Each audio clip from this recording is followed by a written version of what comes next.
رانا ثناءاللہ صاحب، یہ بڑی انٹرسٹنگ ڈیولپمنٹس ہیں دنیا میں. پاکستان کا سر جو ہے فخر سے بلند ہوا ہے. عرب دنیا میں گرم جوشی دوبارہ پاکستان کے لیے پیدا ہو گئی ہے، جو پچھلے چند سالوں میں مجھے لگتا تھا کہ ہمیں دیکھ کے سوچتے ہیں کہ یہ دوبارہ پیسے ادھار مانگنے آئے ہیں. میں ایک دفعہ جنرل باجوہ کے ساتھ، وہ بیک گراؤنڈ ہمارا انٹریکشن تھا، تو انہوں نے بالکل ایسے ہی ملتا جلتا کامنٹ کیا کہ وہ جا کے ہم جپی وپی بڑی ڈالتے ہیں، لیکن وہ سوچ رہے ہوتے ہیں کہ آئے ہیں یہ پھر پیسوں کی بات کریں گے. تو آئی تھنک یہ جو 4-5 روز گزرے ہیں مئی کے، انہوں نے آپ کا پوری دنیا میں ایک نیا نقشہ بنا دیا. آپ کا ایک پاورفل کنٹری کے طور پر آپ کی ری ایمرجنس ہوئی ہے. گوئنگ فارورڈ آپ کیسے دیکھتے ہیں کہ اس کے اوپر کیپٹلائز کیسے کریں گے؟ دیکھیں، اس پہ کوئی شک نہیں کہ پچھلے کوئی ایک دہائی سے جو ہے وہ انڈیا اور خاص طور پہ مودی صاحب اس طرح بیہیو کر رہے تھے کہ جیسے وہ اس خطے میں جو ہے وہ بالکل چودراہٹ ہے ان کی، اور وہ اس خطے کو جو ہے وہ ڈکٹیٹ کریں گے، اور وہ ایک اکنامک پاور ہیں اور ایک وہ اپنا جو ہے ملٹری پاور ہیں، نیوکلیر اسٹیٹ ہیں. اور اب تو یہ تھا کہ وہ اقوام متحدہ میں جو ہے وہ خواہش کر رہے تھے کہ ان کو ایک سپر پاور کے طور پہ جو ہے وہ مانا جائے، اور انہیں رائٹ آف ویٹو کا اختیار جو ہے وہ دیا جائے. تو اب یہ دیکھ لیں کہ ان 4 دنوں میں جو ہے وہ انڈیا جو ہے وہ کہاں تھا اور کہاں سے وہ گرا ہے، اور کس طرح سے وہ زمین بوس ہوا ہے. اور پاکستان کے متعلق جو ایک کمزور سٹیٹ کا، بلکہ انڈیا تو ایک ذیلی سٹیٹ کے طور پہ جو ہے وہ نقشہ پیش کر رہا تھا، پاکستان کس طرح سے نہ صرف کہ ایک برابر کی جو ہے وہ ریاست، ملک اور ایٹمی قوت کے طور پہ، بلکہ اس سے بھی جو ہے وہ بالادست ہو کے جو ہے وہ پاکستان جو ہے وہ سامنے آیا ہے.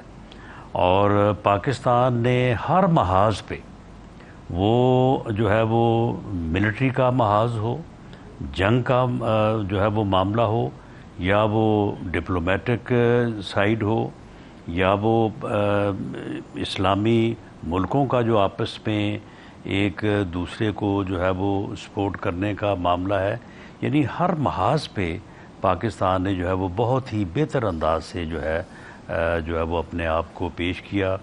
اور اللہ تعالیٰ نے رانا صاحب، اس بات کا کتنا خطرہ موجود ہے کہ آپ بھارت کی طرف سے دوبارہ کسی جارحیت کو دیکھیں پاکستانی بارڈرز کے اوپر؟ کیونکہ وہاں سے جو بیانات آ رہے ہیں، یہ ایک ایکسٹریمسٹ مائنڈ سیٹ ہے جو اس وقت حکومت کر رہا ہے بھارت کے اندر.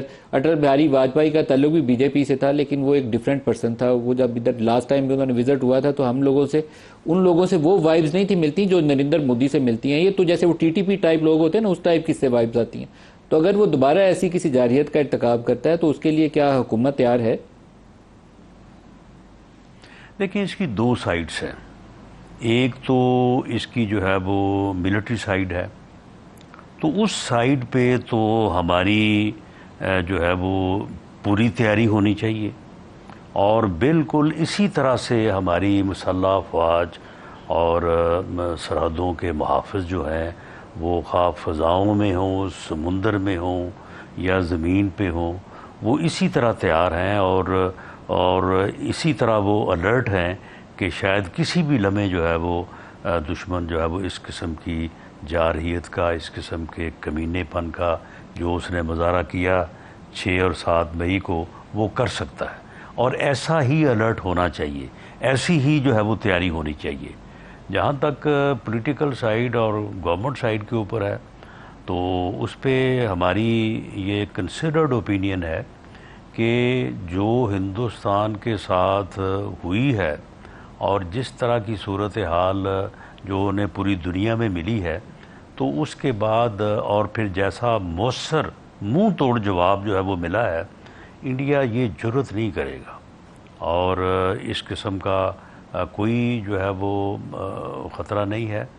معاملہ یہ ہے کہ مودی کو وہاں پہ جو ہے وہ اپنی جو ہے وہ سیاسی تشخص کے اور اپنی جو اس کی پالیٹکس ہے الیکٹورل، اس کے لالے پڑے ہوئے ہیں. تو وہ اپنی جو ہے وہ یعنی جو اس کی ملک کے اندر جو اس کی ضرورت ہے یا کنزمپشن ہے، تو اس کے لیے یہ بیان بازی کر رہا ہے. اور ان بیانوں میں کوئی ایسی ویسی جو ہے وہ ورتھ نہیں ہے اور انڈیا اس قسم کی جرت نہیں کر سکے گا.